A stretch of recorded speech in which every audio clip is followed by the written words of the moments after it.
UFC 319 just wrapped up, and I want to talk to you guys about it. Did you guys see that fake hype train derailed in Chase Hooper?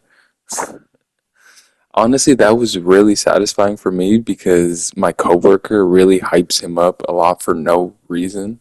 I mean, he's all right, but he was saying he's going to be the future champion. You know, I seen obvious holes in his game. But yeah, that one was, I was really interested in that fight. That was like one of the first fights that I watched on the card. Yeah, Chase Hooper, he didn't really have much. He was throwing a lot of spinning back fists, and Hernandez is a good wrestler. I mean, I feel like anyone with a good wrestling base and good striking will beat Chase Hooper, and yeah, he caught him with a big right hand, sat him down, put him away. That fight, honestly, that fight it was good. It lasted one round, but um, yeah, I was kind of hoping Chase Hooper would show a little bit more in that, to be honest. Um, Also, Brian Battle. I really wanted to see Brian Battle fight. Um, Brian Battle, he was on the tough.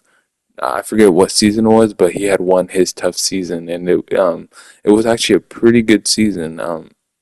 I was especially hyped for him because he had been talking a lot of trash about the French people. He had some hype on his name, going into this fight.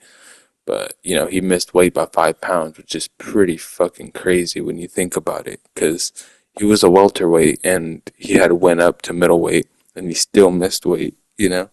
Uh, you know, I don't get that.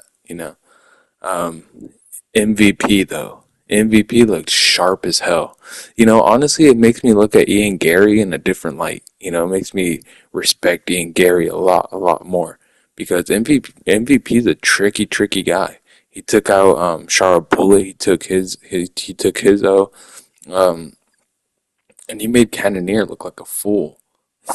You know, Cannonier. I mean, in the third round, he had some ground and pound, but overall, Page was kind of controlling the fight, and he got taken down because he was just too comfortable on the feet.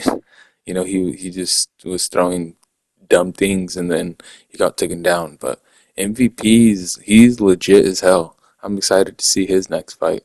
Hopefully, he stays at middleweight. He looks really big. I don't really know how he makes it to welterweight or why he's even thinking about a welterweight return. Um, yeah, Aaron Pico though. Aaron Pico. I mean, I never really. I mean, he's good. You know what I mean? Um, I feel like the promotions really wanted Aaron Pico to succeed because I remember seeing that he lost his for not he lost some fights back then. He got knocked out a couple of times. I know that. And the MMA world for some reason is super high on Aaron Pico. I mean, he has super sharp hands, and I know his history working with Freddie Roach, but I don't know. I just felt like he was super green, way too green to be fighting Lerone Murphy, and yeah, that's crazy. That knockout though, I think it was in round one as well. That came right after. Honestly, that fight was awesome. Aaron Pico, I understand why people were high on him. He does have sharp hands, but I just thought he was too green, you know.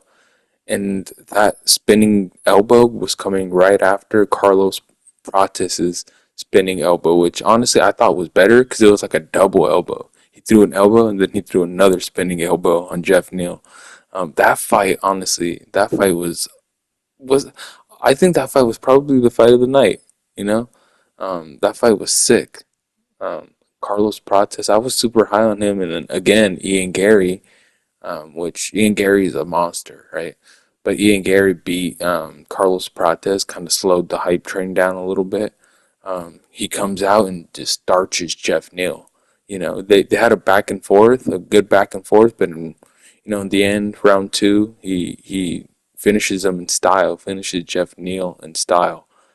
Carlos Prates, he's still a threat in the welterweight division. Don't sleep on Carlos Prates, I'm telling you.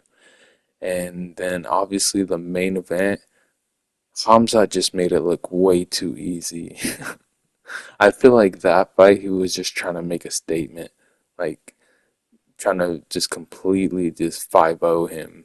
You know, for the first 4 rounds, Dricus didn't do anything. He had nothing at all. Not, I don't, I think he, on paper, he landed a significant strike, but I didn't see it. I also heard the commentator saying that, but that was just domination on Hamzat's part. And I actually bet on Hamzat, so that's good. I was a little bit nervous because his cardio, but I think he showed like no one's gonna beat Hamzat. I don't really see who's gonna beat him. I mean, Kyle Baralio. All whenever they showed all the middleweights, Fluffy Hernandez, when they panned to all the middleweights, I feel like they looked really nervous. Um, yeah, I think Hamza is a monster, and Islam better hope that he doesn't want to go back to welterweight. I don't think he can. Honestly, I think he's way too big. But yeah, um, Islam better hope, because I think Hamza destroys Islam. He doesn't destroy him, but he beats him. You know what I mean? I think he overpowers Islam, which is probably a crazy take, but yeah, that's my thoughts on UFC 319. Let me know what you guys think.